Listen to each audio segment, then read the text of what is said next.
Hello, how you doing? This is a great question because it's filled with like nuance and ambiguous, like when you go out searching. Um, so I'm delighted to help. And it gets complicated by the fact that there's so few quasi-experimental studies. I don't know about cross-sectional, but let's dig in and see what we can find. So I took your message. By the way, everything is de-identified, so privacy is paramount in academic librarianship. But I tried to break it up into like what's the method of research. So that's the cross-sectional and quasi-experimental. What's the population? People who have experienced the death of a loved one. And that's the ambiguous one because it's like, how do we describe that population? We know it's like a death in the family. Is it mourning? Is it grieving? How are people in the literature going to be talking about this? And then the intervention, that one's a little easier because it's really well defined and there's only one word for cognitive behavioral therapy. Okay, so let me show you what we do. And this is just a starting point. The research, especially in behavioral sciences, sometimes we look for precedents and then follow that, kind of like a vein of gold if we were mining. So part of it is just exploring and seeing what's out there in the first place. So first place that we're going to go is Google. And let's ask, what are synonyms? Oh Lord. This video's gotten off to a terrible start. For grieving.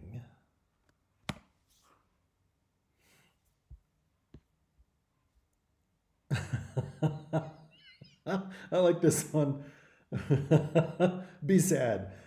So here's where the ambiguity goes in. It's like, but keening, beat one's breast, be sad, be miserable. Some of those terms are like not tied tightly to like a death in the family. So let's go into a database. That might be like the whole thing right there. So let's go into, briefly in 6110, you may already know this, but there's like the catalog where you can search for stuff across many disciplines and just kind of brainstorm. There's specific databases where you can go in by discipline. So it could be under like nursing, medicine, social sociology, psychology, and we'll talk about those as we go. But you should also know interlibrary loan. If you find anything on Google Scholar, you can borrow. But let's go to research guides. And I have a guide with a list of my favorite databases. So let's start with that. I love it that we have a cat as one of our friendly librarians. So the social work guide that I have, you may have already seen because I've heard that some people are putting it on Canvas and things like that. But the one that we're going to use today is just under social work and PhD Master's Help. And here you can see the URL if you want to pause the video and go to it. This one's open to anybody on the open web. So when you're getting started, that like figuring out synonyms and related terms, that's kind of what we're doing right now. So validating keywords and concepts with text mining and background info. You can look in the library catalog or newspapers. But on this one, since we looked in Google and it's kind of like, well, how is that population being described? And if a population is being described properly, is there a consensus for how that's being discussed in like psychology literature? So let's skip the background info since we have specifics already. So and discipline-specific research, these are my favorite databases for looking up social sciences and social work stuff. And the bigger they are, the more used they are. PsycInfo is just like the darling of social work faculty. So we could start with that one, but I'll go back and refer to this list again. You know what I'm getting? Oh, Lord. Did my link go bad? My link might have gone bad.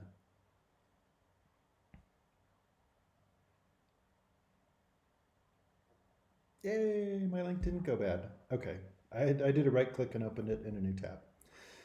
So let's put in, so I'm going to go to advanced search. This is only in psychology literature, so we could look at a whole bunch of different things, like societies and things like that. But let's look up our population. So let's say, oh, hello. Hello, look at there.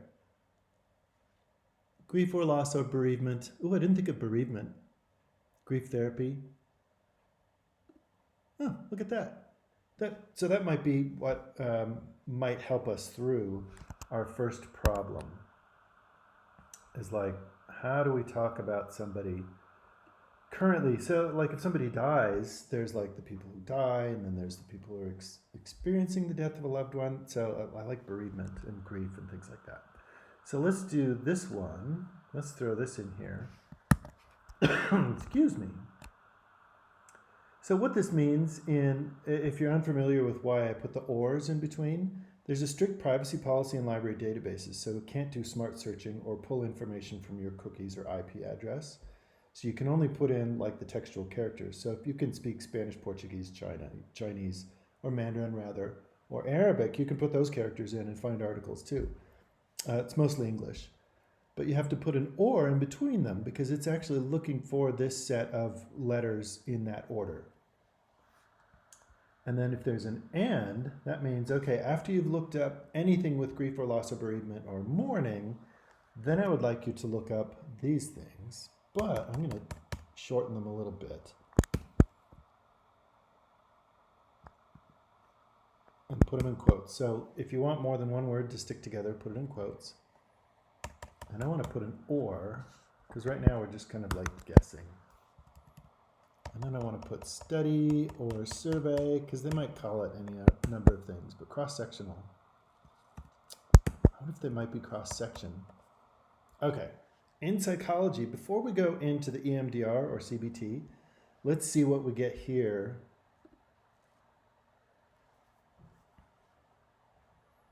So if you get too little of anything, you like back out a little bit. Ooh, 5,000. Nice. Response, oh, so, okay, that's really good. So grief or loss. Loss is a tough one. Because it could be like, I lost my wallet. But it looks like that. Oh, okay. So 5,000, that's a lot. So let's try CBT or EMDR. So it's looking for one or the other. And you could do it separately. Actually, let's do that. Let's do CBT or cognitive behavioral therapy. Oh, and it did the British spelling. So we have to do, so okay, cognitive behavioral therapy.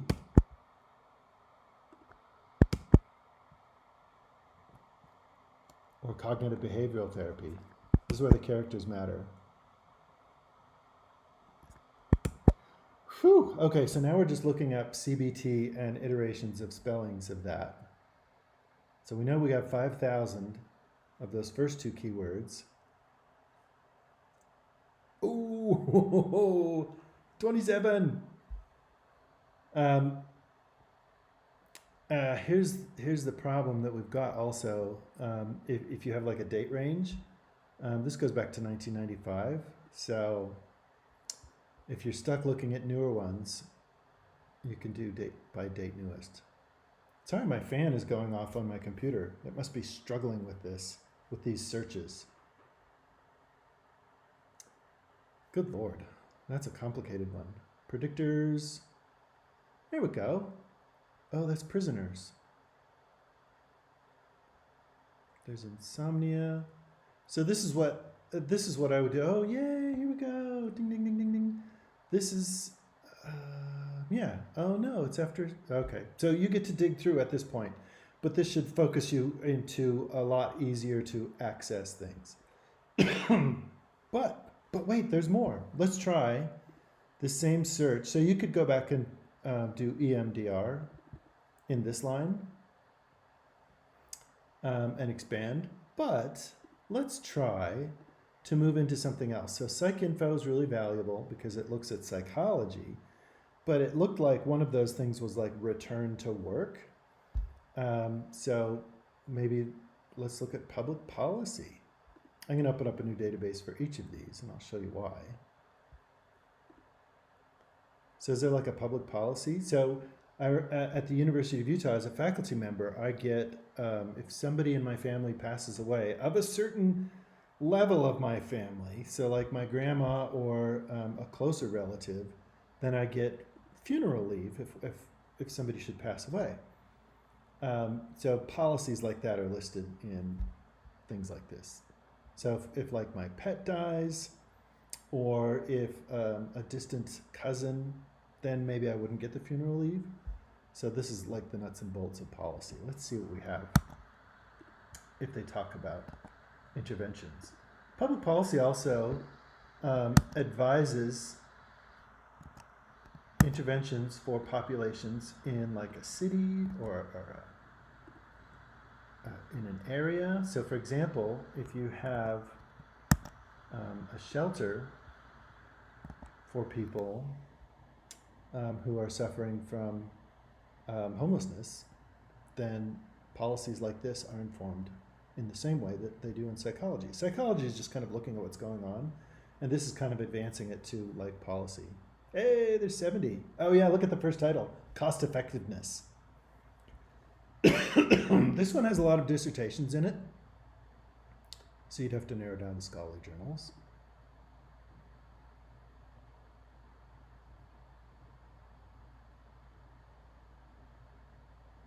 Cost effectiveness. That's the bottom line for so many things.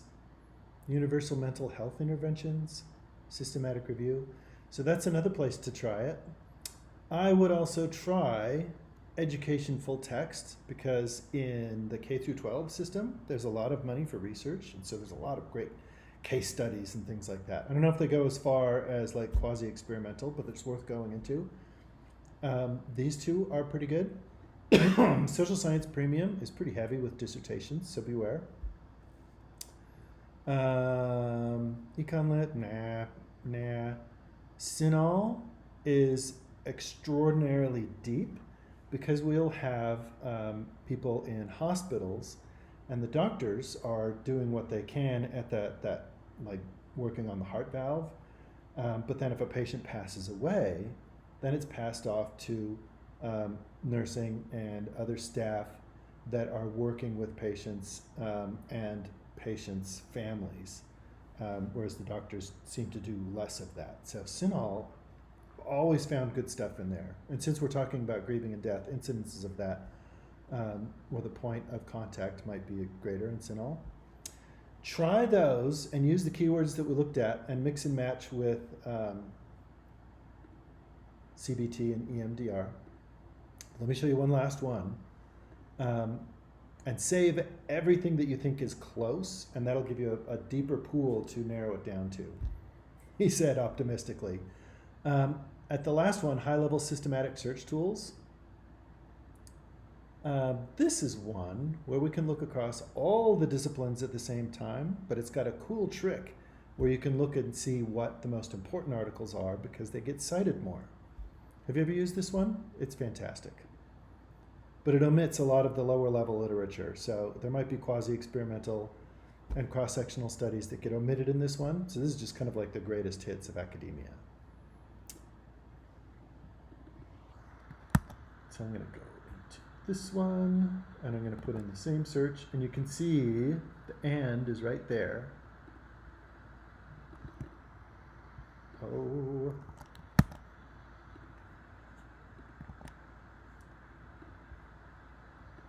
And I'll show you why this one is really cool. Okay. Same search, but I'm going across health sciences, humanities, social sciences, engineering even, and STEM, obviously, with the medicine. So with this one, how many results did we get? 71. Oh, tinnitus. So there might be ones that are just like profoundly irrelevant. But let's go into the number of times that something is cited. What this means is out of all the articles that you found, you can sort them by which ones had the most impact in their time.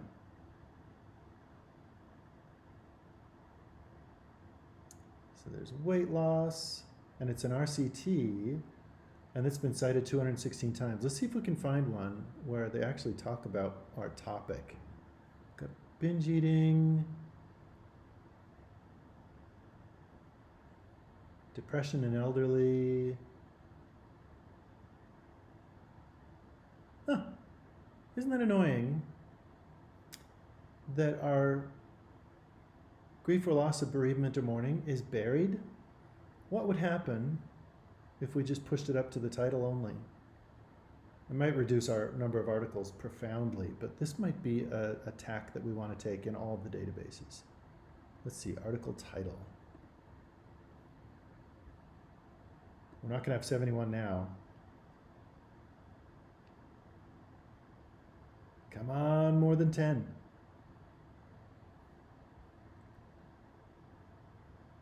Yes!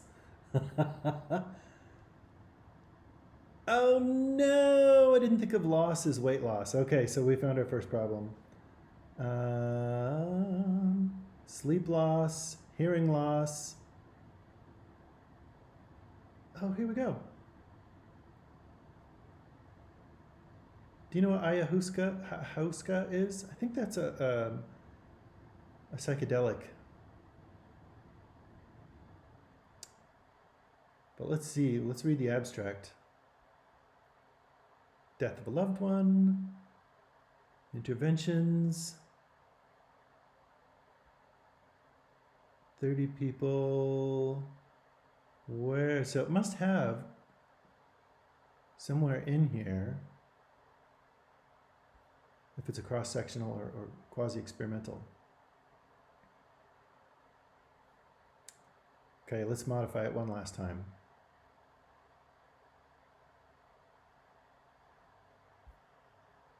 Let's get rid of loss. I don't want hearing loss or weight loss.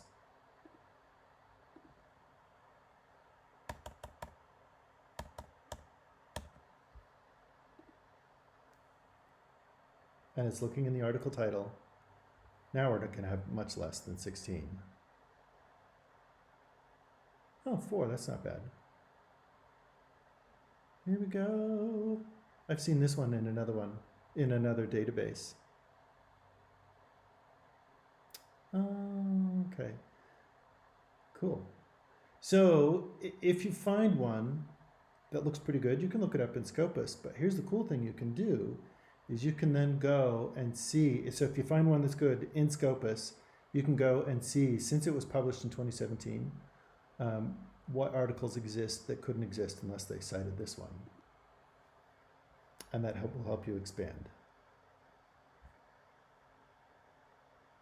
Meta-analysis, that's not what we're looking for. Systematic review, no. Hey, look at that. CBT for prolonged grief symptoms in children and adolescents. Oh, systematic review. That's where it's like a literature review. Okay. Oh, and there's our word loss again. So dig through in all the databases and get rid of loss and look through the document title for your searches. And that seems to be like a good strategy where we can move in toward this. I don't know how many you have to find, but I think the professor typically understands that there's very few at this advanced level of methodology. So dig around, see what you can find, and let me know how it goes. This is just kind of like a starter point, okay?